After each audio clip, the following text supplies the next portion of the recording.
Avoid करने का मतलब ये होता है, यंत्र को आपको अपने घर में स्थापन करना है, पूजा स्थान में नहीं, जहाँ आपका धन धान्य होता है वहाँ पर उसको स्थापन करना है। अब आप अपने स्थान पर बैठे रहेंगे, 15-20 मिनट और लगेंगे हमें।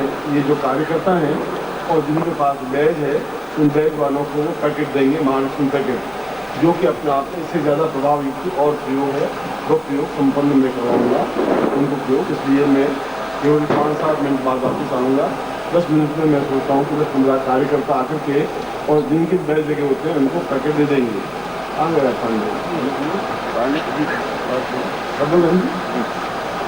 हो जाएगा। तब तक तुम भजन करोगे और आपको उठेंगे नहीं आप। और जिन्होंने बैग लगाया है, जो साधक हैं, केवल वही पैकेट लें, बाकी लोग भी ले सकते हैं, आपत्ति नहीं है उसमें, मगर वो पैकेट लें। उसके लिए उसके बाद भी कोई पैकेट लेना चाहे हाथ खड़ा कर दे, साधक यहाँ आकर के आपको पैकेट दे देगा कि आपको जान देगा।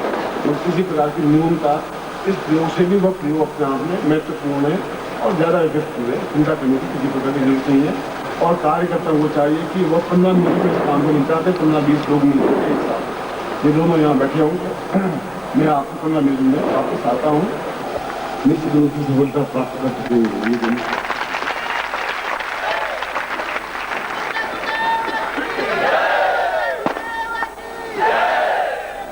आप लोग अविच्छुद हैं, रोज रात को 8-9 बजे तक पूरे सो जाते हैं, इसलिए आप लोग ऐसा लग रहा है विलम्ब है। मगर पूरे वर्ष में 365 दिन में या तो 3 रात्रि महत्वपूर्ण मानी गई है, या तो शिवरात्रि, उसको रात्रि कहा जाता है शिवरात्रि, या नवरात्रि, या लक्ष्मी दिन को काल रात्रि। इसलिए और कोई रात्रि नहीं होती, ये 3 योग रात्रि को ही होते हैं। और रात्रि का मतलब है 11 बजे से 4 बजे के बीच में कंप्लीट रात्रि कहलाती है। जो उच्च कोटि के साधक या तांत्रिक या योगी या सन्यासी होते हैं, उस समय में इस साधना को संपन्न करते हैं।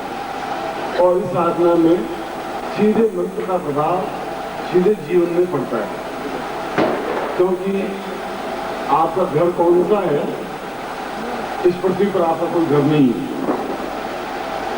इसलिए घर नहीं है कि आज आप दिल्ली में, कल आप पटना में रहेंगे, परसों आप बाराबंकी में रहेंगे, फिर आप अमेरिका में रहेंगे, क्योंकि घर महत्वपूर्ण नहीं है।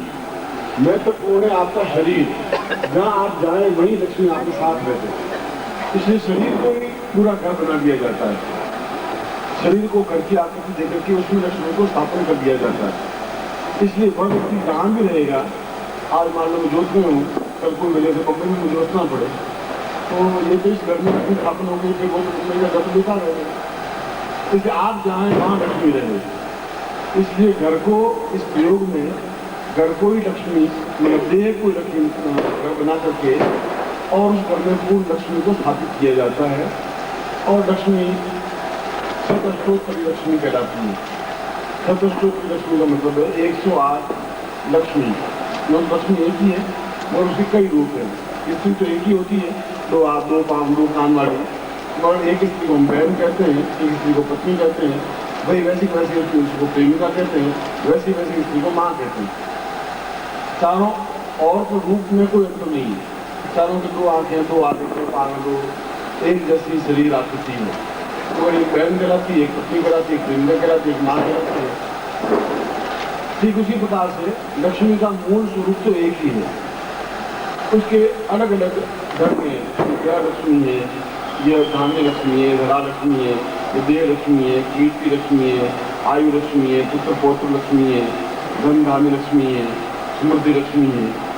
और उसका संबंधित स्वरूप है वह अपने आप में महालक्ष्मी है, इसलिए उसको महालक्ष्मी कहा गया। महाशब्द के बारे में पाणिनि ने कहा है कि संपूर्ण काम या तो इच्छाया महालक्ष्मी तुम्हें वचन, जो संपूर्ण मन की इच्छाओं को पूर्ति कर सके उसको महालक्ष्मी कहते हैं। जो मन की धान्य से धन से संबंधित इच्छाएं तो और भी कई तरह की होती है, मेरी क्या सन्यासी होने की है, बट लक्ष्मी नहीं कर सकती। भौतिक दृष्टि से हमारे जीवन में जो कुछ न्यूनताएं हैं वो है, और इस प्रकार की लक्ष्मी को प्रेमिका के रूप में स्थापन किया जाता है। पत्नी अपने आप में एक दिन में 4 रूप धारण करती है, जो जिसको आप शादी करके लाए। वो आपकी पत्नी है, जो कि समाज में आपको सम्मान लेने में समर्थ है। पत्नी नहीं होगी तो आप हिंदू कहलाए नहीं, सारा हिंदू आदमी है, सारा कोई और हिंदू से बड़ा देता है, कौन शादी करेगा इसको? तो वो आपको इज्जत सम्मान को देती है, इसलिए वो पत्नी है, पद देती है, पद को इज्जत सम्मान देती है। दूसरी स्त्री सलाहकार होती, मंत्री होती, जो तकलीफ होती है समाज में, क्या करना चाहिए, क्या नहीं करना चाहिए, हम क्या करें, ये मुसीबत आ गई, तो आपको सलाहकार के रूप में काम करती है। फिर पत्नी प्रेमिका के रूप में होती है, क्षण काम हो गई थी, रूपों में नहीं पाया। प्रत्येक क्षण जो परिवर्तनशील होती रहती है उसको प्रेमिका कहते हैं। पत्नी और प्रेमिका में कोई डिफरेंस नहीं होता। पत्नी एक जैसी होती है, रोज शाम को जो गुर्राती हुई दिन सामने आती है उसको पत्नी कहते हैं। कैसा बाबा आया, सब्जी लाया नहीं तो पहले कहा तो भूलेगा, उसका भूला नहीं भूला।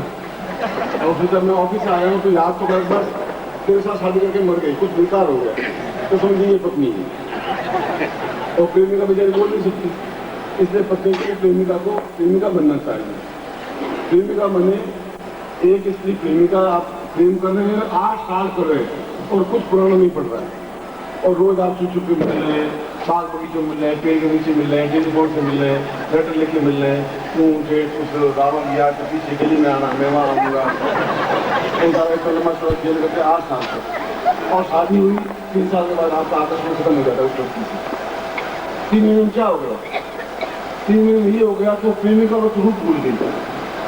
उसने कहा आप लोग को अधिकार जमाना शुरू कर दिया कि मेरा घर है, मेरा अधिकार है, तुमको आना है 5 बजे, जो रूप दिए, वहाँ समस्या पैदा हो जाती है।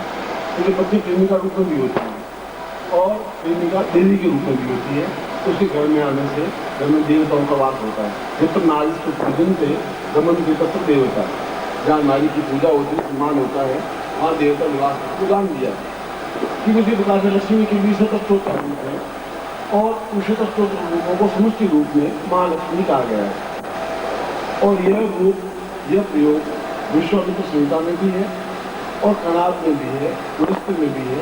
और यही मंत्र की विशेषता ये है जो मैं दे रहा हूँ, ये सभी कम से कम 18 ऋषि हैं, 18 गोत्र हैं। ब्रह्मा के 18 पुत्र थे, उन 18 पुत्रों को ऋषि कहा गया।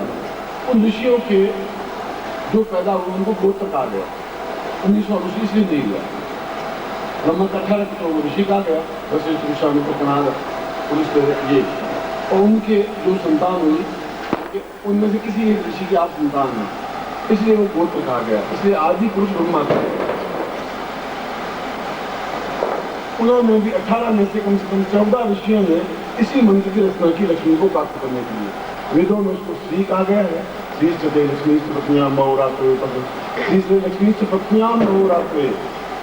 वो अपने आप में पूर्ण प्रेमिका के रूप में मुझे मेरी जीवन में पूर्णता दे, संपन्नता दे, श्रेष्ठता दे। इसलिए ये कालरात्रि अपने आप में कहलाती है काल पर विजय प्राप्त करने वाली, दुर्भिक्ष पर विजय प्राप्त करने वाली, अभावों पर विजय प्राप्त करने वाली, समस्याओं पर विजय प्राप्त करने वाली। और जीवन में बाधाएं आती हैं और लक्ष्मी उन समस्याओं की बाधाओं को निवारण करती है, चाहे वो किसी प्रकार की बाधा हो, भौतिक हो, दैविक हो, दैहिक हो, शारीरिक हो, मानसिक हो, राजकीय हो, व्यापारिक हो, नौकरी पेशा जो कुछ भी हो, उन सबको दूर करने की जो क्रिया करती है उसको महालक्ष्मी कहा गया। लक्ष्मी और महालक्ष्मी 2 शब्द हैं। और जो वृद्धावस्था को यौवन में परिवर्तित करते उसको महालक्ष्मी कहा गया। इसलिए वक्त ये अपने आप में एक महत्वपूर्ण है ये जो पैकेट है। और इसमें मंत्र को पूरे शरीर में उतारा जाता है, शरीर को घर बनाया जाता है, ग्रह, और उस घर में लक्ष्मी को, महालक्ष्मी को स्थापित किया जाता है और शतस्तोत्र लक्ष्मी को स्थापन किया जाता है। इसलिए फिर बाकी चीज़ों की आवश्यकता नहीं होती कि ये चीज़ हो, ऐसा चीज़ होगी तो कार होना लगेगा तो व्यापार होगा, व्यापार होगा तो लक्ष्मी आएगी, लक्ष्मी आएगी तो आप कहीं बैठ जाएंगे, लक्ष्मी आ जाएगी। जब लक्ष्मी को आना है लेकिन आना ही है, वह अपने अगर मैं रेगिस्तान में बैठ जाऊँगा तब भी शाम कम से कम 1000, 2000, 5000 रुपये आ ही जाएंगे, रेगिस्तान में आ जाएंगे। बिहार में बैठ जाऊँगा तब भी आ जाएंगे, समुद्र में, मुंबई में बैठ जाऊँगा तब भी आ जाएंगे, अमेरिका में बैठ जाऊँगा तब भी आ जाएंगे। जहाँ महालक्ष्मी शुद्ध घर में स्थापन किए तो वो व्यक्ति जहाँ होगा महालक्ष्मी को आना ही पड़ेगा। इसलिए वेदों में भी लक्ष्मी की प्रशंसा की गई है। इसलिए आज रात्रि आपको लग रहा है लेट हो रहा है, मैं सोच रहा हूँ बिल्कुल ठीक मूड में मैं कार्य कर रहा हूँ, मैं संतुष्ट हूँ। आप रोज जल्दी सो जाते हैं, इसलिए हैबिचुअल हो गए, लेट हो गए, एंगेज नहीं हुए, हम ठीक समय पर और ठीक प्रकार से साधना स्वीकार समझाना है। वहाँ के सन्यासी शिष्य भी इंतजार कर रहे हैं, प्रतीक्षा कर रहे हैं। आज वो भी इंतजार कर रहे हैं, नहीं आए, उनके साथ भी घंटा 1.5 घंटा बिताना पड़ेगा, गुरु पूजन करना पड़ेगा, जाकर के खुदा समझाना पड़ेगा और ना सन्यासी से उनके बीच में जाना पड़ेगा। फिर अपनी बेटी की सावधान भी होगी। तब तक कोई 5:30-6 बजे के बज जाएंगे, मैं भी सोऊंगा नहीं।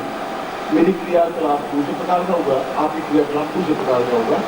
इसलिए अगर मैं सही समय पर आपको ये प्रयोग संपन्न करवाना चाहता था, वो कार्य तो मैं कर लूँगा अपने आप में। बहुत तो एक क्षण है, उस क्षण विशेष में सीधा समझाना है, घंटा 1.5 घंटा उनके बीच में व्यतीत करना है, उन योगियों के बीच में, सन्यासियों के बीच में, आधा घंटा खुद के साथ व्यतीत करना है। वे भी इंतजार करें, प्रतीक्षा करें, गुरुदेव नहीं आ रहे, क्या हुआ। जो सन्यासी स्थानों पर है वे प्रतीक्षा करें, क्या गुरुदेव तो नहीं आ रहे, क्या हुआ है।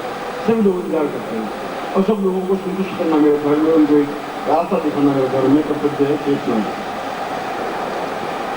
क्योंकि ज़्यादा समय आपके साथ बीता है, ज़्यादा समय आपके साथ बीत रहा है, तो समय की बात तो उनके साथ ज़्यादा बीता क्या करते आपके साथ बीतता है, तो भोजन करने में कोई दोष नहीं है। तो फिर आप अपने स्नान नहीं भी करें तो भी बैठ सकते हैं। मेरी व्यक्तिगत राय में सुबह आप स्नान नहीं करें तो जैसे पूजन के बाद माला कर दें, माला करने के बाद प्रयोग करवा दूंगा, प्रयोग करवाने के बाद में स्नान करें वो ज़्यादा उचित रहेगा। केवल हाथ पैर धो लें, यह आपके ज़्यादा उचित, क्योंकि यह तेजस्विता जो शरीर होगी और तेजस्विता अपने आप में समाप्त नहीं हो जाए, कि नए सिरे से पूरा प्रयोग करना पड़ेगा। इसलिए कोई जरूरी नहीं होता स्नान करें, सन्यासी स्नान करते ही नहीं, राख मलते हैं और अपने 2-3 साल से स्नान नहीं करते, तिब्बत में स्नान करते नहीं, धनी संख्या मंदिर तक में स्नान नहीं करते। वायु स्नान भी होती है, मंत्र स्नान भी होती है, जल स्नान भी होती है। तो कोई जरूरी नहीं है कि स्नान से आप पवित्र होंगे, पवित्र होंगे मंत्र के माध्यम से पवित्र होंगे। इसलिए आप कर दो ज़्यादा से ज़्यादा और फिर मैं ग्रहण का प्रयोग करवा दूँ, और ग्रहण का प्रयोग करवाने के बाद में जब पूर्ण प्रयोग हो जाए तब उसके बाद में फिर आप स्नान करें और उसके बाद में फिर प्रयोग करवाऊंगा।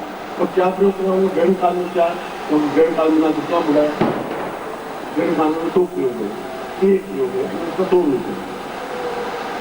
एक तो ये बताया कि लक्ष्मी के जो प्रयोग है उसका उत्तरार्ध, यानी ग्रहण काल में ये जो लक्ष्मी प्रयोग करवाया है तो उसका एक हिस्सा करवा रहा हूँ, एक हिस्सा ग्रहण काल में ही होता है, जब ग्रहण सूर्य ग्रहण होता है या चंद्र ग्रहण होता है।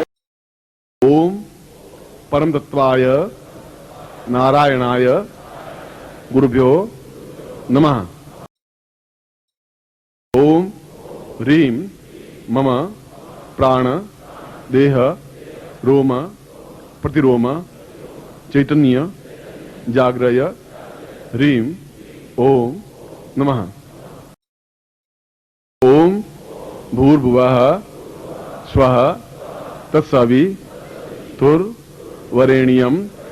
भर्गो देवस्य धीमहि धियो यो नः प्रचोदयात्।